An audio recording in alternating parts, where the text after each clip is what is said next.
It's actually Keith. He got it wrong. After all that work. Let's see. You guys ever? Thanks for sticking around. I know. You guys ever get so lonely that you strike up a conversation with the pedestrian walk signal? You know, he's like, wait, and you're like, sorry, I gotta take this, and it's a text message from yourself. Does that punchline even make sense? I don't know. I got a laugh, but whatever.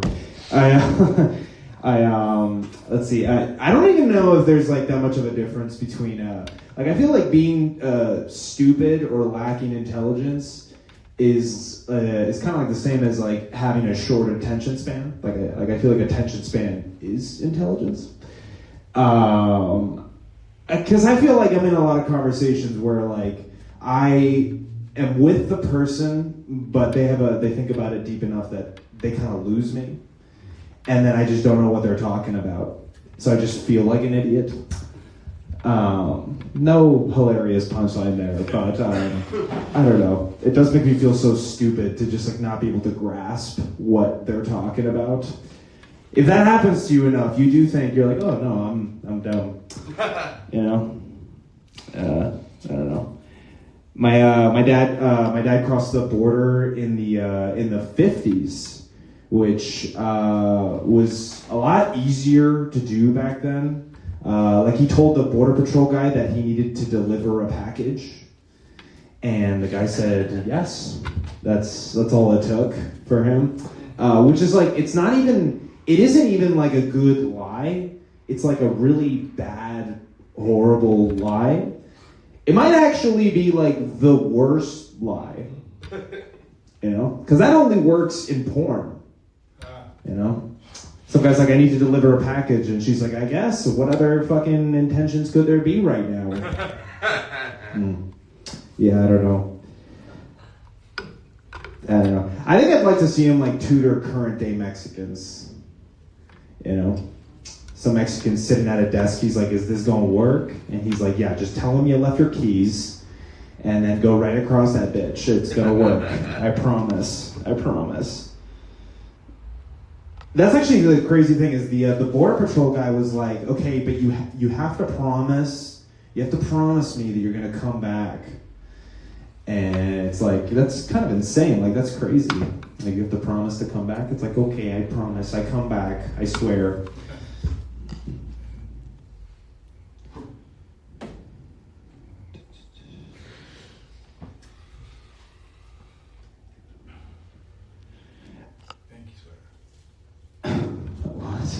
I don't know. I have like a weird structure in my family. So I have a bunch of sisters that are all older than my mom because my dad married very young, and which is ridiculous. And my sisters have kids that are younger or that are older than me. So I'm like the younger uncle. Like my nephews are all older than me. They have kids. They have their lives together. You know.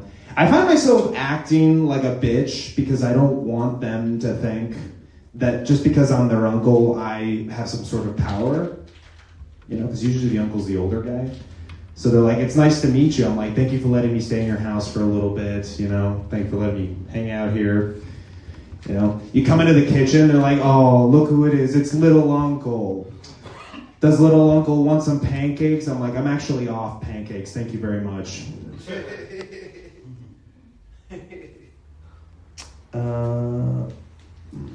Let's see here. Sorry, I feel like I should know my shit, and you guys don't care, but I still feel obligated to apologize for not being more well prepared. Isn't that crazy? My sister has low self-esteem. Thanks. Which one? One of my younger ones. One of the ones from my actual dad and my sister. My mom. My actual sister. She's my sister. That was weird to say. She has really low self-esteem because she doesn't have a good relationship with my dad. And so, like, I kind of want to fix it, you know? I'm trying to fix my sister's low self-esteem, you know? Like, I want to fix her low self-esteem in the same way that smokers quit smoking You know, like they play the tapes in the middle of the night that tell them to not smoke anymore. You know, but they don't make tapes for like daddy issues. You know, so I thought I'd take it into my own hands, just break it in her room. You know, hit her with some positive affirmations. I'm like, Yolanda, you're a strong, independent woman. You know how to do an oil change. You know, you have a good relationship with your dad because, you know, you guys always threw the old pigskin around. But it doesn't work. All right, I think I'm going to call it there. Take it easy. Have a good night, all right?